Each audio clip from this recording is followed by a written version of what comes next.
Just wait a moment. There's a stain here, so I'll clean it up. What? At the sudden, incomprehensible words, I turned around and something cold hit my face, and I fell to the ground. The moss green party dress I was wearing slowly started to stain. What's happening? Water and flowers. Looking up, my sister-in-law, wearing a stunning dress, was holding a decorated vase. Water was dripping from the mouth of the vase. A dirty sister-in-law, like you can become clean with this. My sister-in-law, seeming to enjoy herself deeply, had a mean and ugly smile on her face. My name is Kate, and I am 35 years old. While keeping the household, I also work in caregiving. My husband, who is the same age as me, was a high school classmate, and we hit it off after reuniting at a reunion. Starting as friends, after his proposal, we began dating and smoothly moved on to marriage. We don't have children, but we lead a fulfilling life. However, the relationship with my in-laws is not very good. For some reason, from the beginning of our marriage, I have been continuously antagonized by my younger sister-in-law, Susan. Don't touch anything with those hands that have been taking care of drooling elderly people. It's dirty. You do dirty jobs, and your income is less than half of mine. That's the price you pay for neglecting your studies. I have often been told such things since I got married. The caregiving job does indeed get dirty often, and the low pay does not match the hard labor. However, the job brings a sense of fulfillment, and there are many joys in the relationships with the service users and their families. There is something recent I remember. Before getting married, there was a very kind and friendly elderly woman with advancing dementia at a facility where I work. Everyone at the facility affectionately called her Mary, but she suddenly passed away from old age. Later, when her family came to pick up her belongings, they told me this. Before we asked this facility for help, honestly, the whole family was at their limit. My elderly grandmother had even forgotten about me, whom she once cherished and needed care. But since we started getting help here, the family has had more breathing room, and the feeling of cherishing our mother like before has returned. It is thanks to all of you that we could continue to love our grandmother to the end. I am grateful to you. Thank you. When the granddaughter and the rest of the family told me this, I also found myself crying. At that time, I was questioning whether caregiving was the right job for me, and I had even thought about quitting several times. However, that one comment validated all my efforts and motivated me to continue working. Thanks to such precious experiences, I now feel proud of my profession. Despite this, it was very unpleasant to be criticized by my sister-in-law Susan, who seemed to have no understanding of caregiving. Do you even realize how rude you are right now? She works hard every day for her family. Someone like you, who doesn't even have a family, has no right to mock her. Fortunately, every time Susan criticized me, my husband always stood by my side, but each time she would sulk and retort unhappily. Hey brother, trying hard is only good for children. Besides, thinking about having someone who has touched the excrement of other elderly people cook for me makes me feel sick. After all, caregiving is something that anyone will experience as their parents age. It's laughable that you call such a normal thing a profession and take pride in it. My husband and I were very puzzled by Susan's words and could only be amazed. Seeing that his parents did not say anything, my husband believed they truly thought, she is right because she performed better in school than us, who only graduated from high school. My husband raised the issue several times, but his parents seemed to not respond at all. Originally, Susan was the youngest child born into the family and was clever and beautiful from a young age, so she was much loved by everyone around her. When Susan graduated from a prestigious university and was hired by a multinational company, she became the most respected person in the family. Her parents were those who prioritized Susan first. Now, Susan's words are always prioritized, and the only one who can speak up to her is her older brother, my husband. However, the words of a brother who went to an ordinary university and works for a small to medium-sized company seemed to go in one ear and out the other for her. My in-laws' home was not a comfortable place for either my husband or me, but we decided to keep our visits to a few times a year and maintain a reasonable relationship. Regardless of the situation at my in-laws' place, the relationship between my husband and me is very good.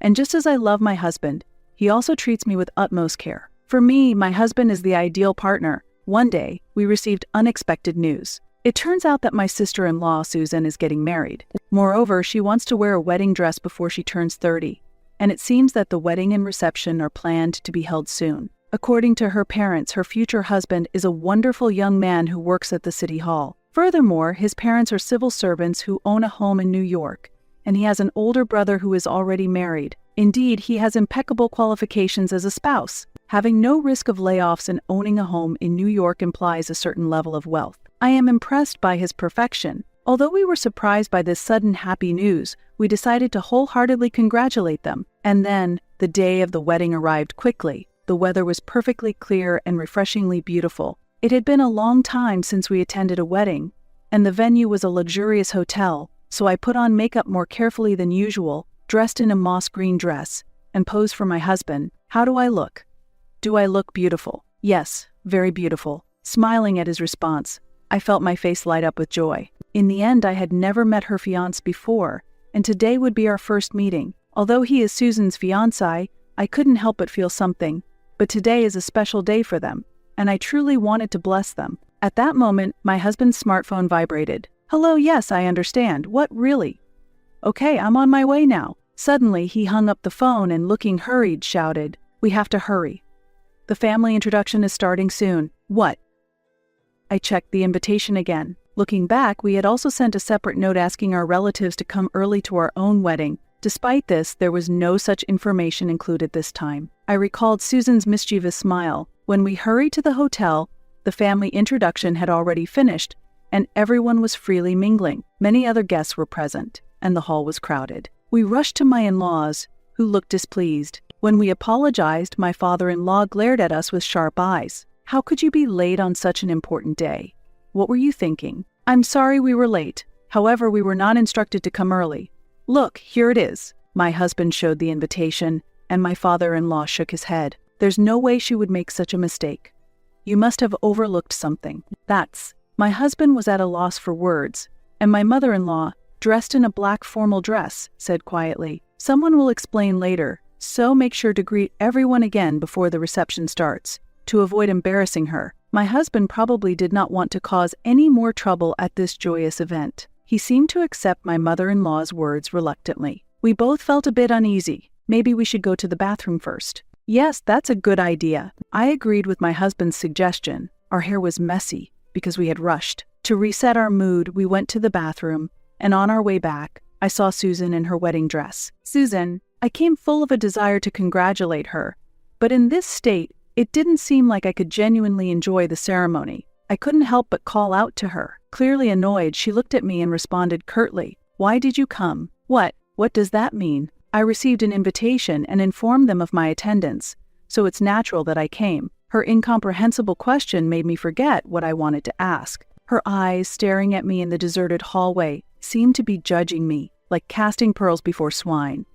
A luxurious hotel and a sister-in-law. It's just out of place. I couldn't understand what she meant. I was dressed appropriately for the occasion, and though I had been a bit disheveled earlier, I had since fixed myself up. Looking around, I didn't feel out of place at all, Susan continued. I thought people like you, who work in low-paid caregiving, would be too embarrassed to come here. Or did you just show up because you rarely get to visit such places? Her words were irritating, but I couldn't cause a scene here, so I suppressed my anger out of consideration for my husband. I always wonder, why do you speak like that? I'm here because I was invited, and I genuinely want to convey my congratulations. Also, many of the guests are elderly. Such remarks are not appropriate. Are you trying to say something to me? Despite my calm response, Susan frowned in displeasure. You married an ordinary husband, have no children, and you're satisfied with a low-paying, dirty job, yet you dare to lecture me. That's a joke. She was the one actually mocking people. I felt my blood boil. Just as I was about to retort, my husband called me from behind. When I realized what was happening and came back to my senses, she sneered through her nose. Today is my special day. Please avoid any unnecessary trouble. Saying that, she left accompanied by the staff. My husband approached me with concern. Are you okay? What happened? It's always like this. Don't worry. It's not a big deal. Despite trying to stay calm, my voice trembled. My husband seemed to sense something and silently hugged me. Honestly, I have lost interest in Susan's wedding. However, if I make a scene now, it will inconvenience many people, excluding Susan. So I decided to restrain myself today. Swallowing all the words I wanted to say, I quietly attended the ceremony under my husband's protection. I couldn't muster any feelings of celebration. I just bowed my head and waited for the time to pass. Since I had paid a substantial gift of money, I decided to at least make the most of the meal. After the ceremony, as we were heading to the reception venue, a staff member suddenly stopped me. The bride has requested to speak with you.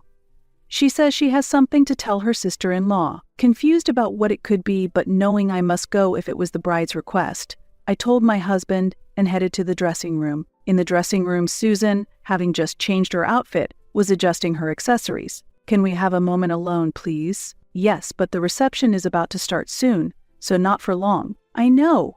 Just leave us alone quickly." Intimidated by Susan's raised voice, the staff hesitantly left the dressing room. What on earth does she intend? Grumbling, Susan reapplied her lipstick and looked at me sharply. "Do you understand why I called you here?" "No, I don't." "Do I really need to spell it out?"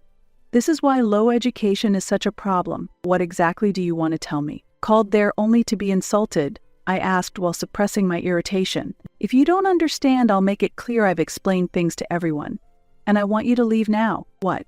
Startled by Susan's unexpected demand, I was at a loss for words. Susan continued to be upset. "You've already come, so I'll allow you to attend. But I never expected you to stay for the reception. That's really brazen. You really are clueless." Susan's mocking laughter was as grating as ever, but I also felt a desire to leave. A direct refusal would mean no later blame from my in-laws. "It's a shame I won't enjoy the reception meal. But it's far better than spending it with a fake smile." "Understood." With that decision made, I reached for my phone to contact my husband and was about to leave when she spoke. "Just wait a moment. There's a stain here, so I'll clean it up." "What?" At the sudden baffling words, I turned around and something cold hit my face and I fell to the ground. The moss green party dress I was wearing slowly started to stain. "What's happening?" "Water and flowers." Looking up, Susan, in a stunning dress, was holding a decorated vase. Water was dripping from the vase and Susan had a malicious smile. "A dirty sister-in-law like you can become clean with this. The flowers are just for charm. Just adding a little beauty to your plain face. No thanks needed." Susan seemed genuinely pleased as she said this and reached for the intercom. "Oh, sorry. My sister-in-law tripped and knocked over the vase. I have to attend the reception. Can you take care of the cleanup?" Susan then immediately threw the vase at me. The vase rolled on the floor and stopped at my feet. Unlike the previous sarcasm and insults, this direct action was a first, and I was stunned. "I feel much better now. I'll say it again. Don't come to the reception. Go back alone.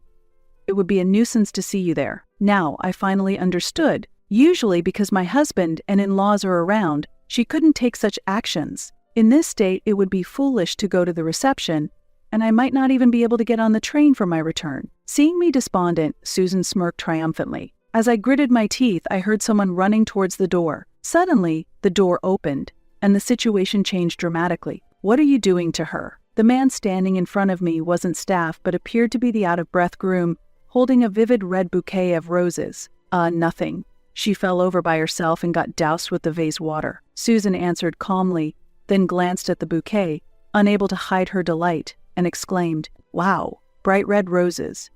Beautiful. Is this a surprise?" "Yes, I'm so happy.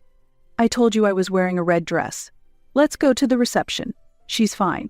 I've already informed the staff, so it doesn't concern us." "It doesn't concern us." The groom glanced briefly at Susan's arm wrapped around his, then shook her off. He then walked over to me, pulled out a handkerchief from his pocket, and offered it. "Please use this." "Thank you." As I accepted the handkerchief, I checked the time, and the reception was about to start. "I'm fine.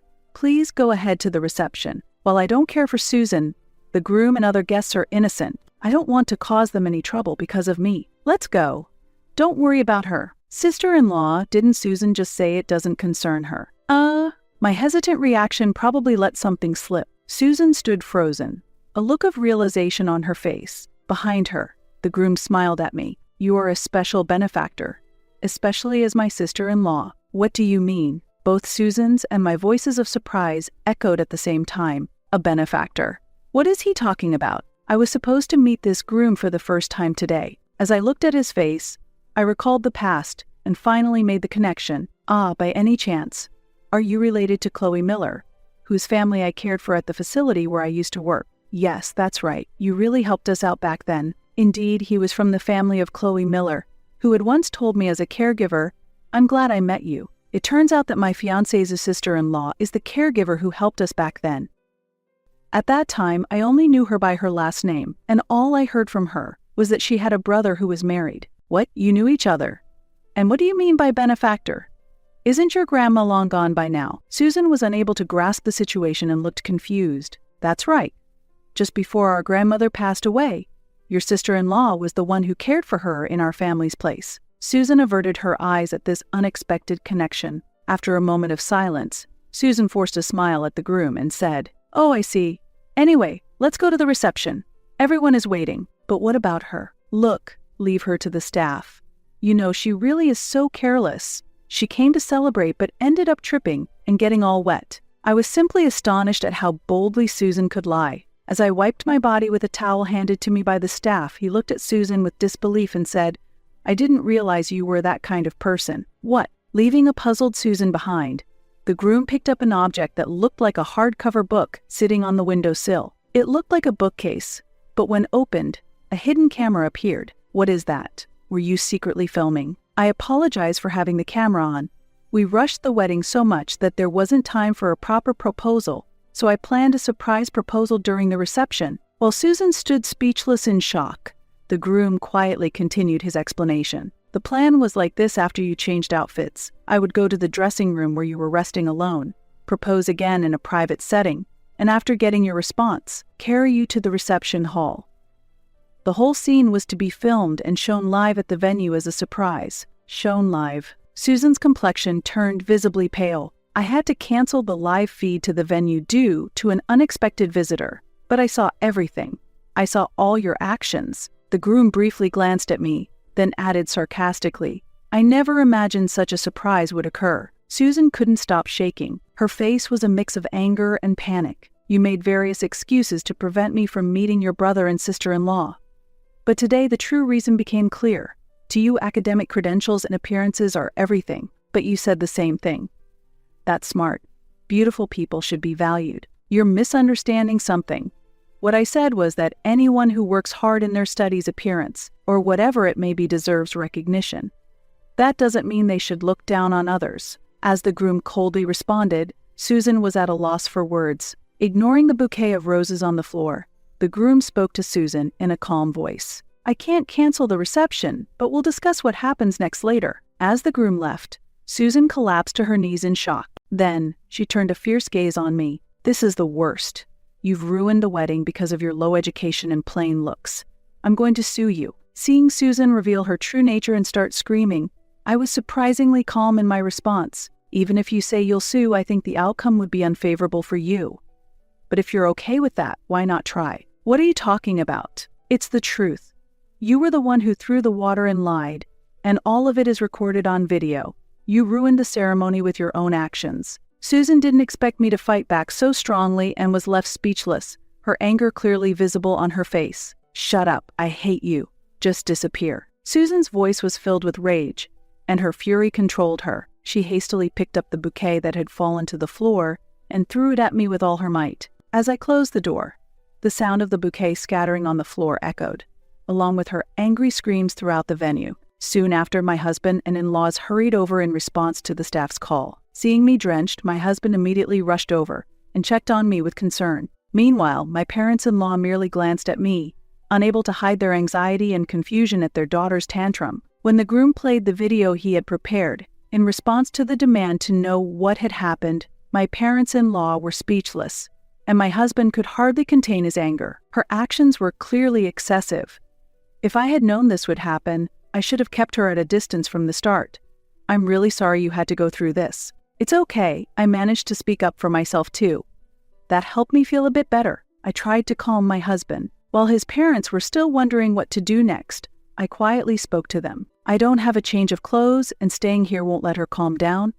I'll be leaving now." At this, they showed a momentary relief and said, "All right, leave this matter to us. It would help if you could go back as soon as possible. Today's main character is our daughter. You'll forgive her, won't you?" They replied. I sighed slightly at their words, understanding their parental heart, yet prepared to leave. At that moment, my husband gently embraced my shoulders and firmly addressed his family. He declared boldly in front of them, "I cannot allow my wife to continue being treated this way. I'm truly sorry, but we will need to keep some distance moving forward. I hope everyone here has a long and happy life." This sudden declaration left his parents shocked and utterly speechless. Afterward, we quietly left the venue while holding each other's hands. The planned reception did start, but was delayed by several minutes and eventually had to be cancelled due to cancel beer, unsettling and frantic behavior. At the scene, the groom announced their divorce, and Susan found herself single again just a month after getting married. I heard that she blamed the entire series of failures on me, but all of it was the result of her own actions, and I felt no sympathy for her situation. It seemed that the consequences of her past behaviors had finally come back to haunt her. After cutting ties with my in-laws, one day, I asked my husband if he felt lonely being away from his biological family, to which he immediately responded with a bright smile. "What are you talking about? I have you, and we're going to have more family members soon." As he said this, he lovingly stroked my belly. "We're going to build a warm home for this child." His gaze was tenderly fixed on me and the new life growing inside me, his expression as warm as a gentle patch of sunlight. I wholeheartedly wish for a happy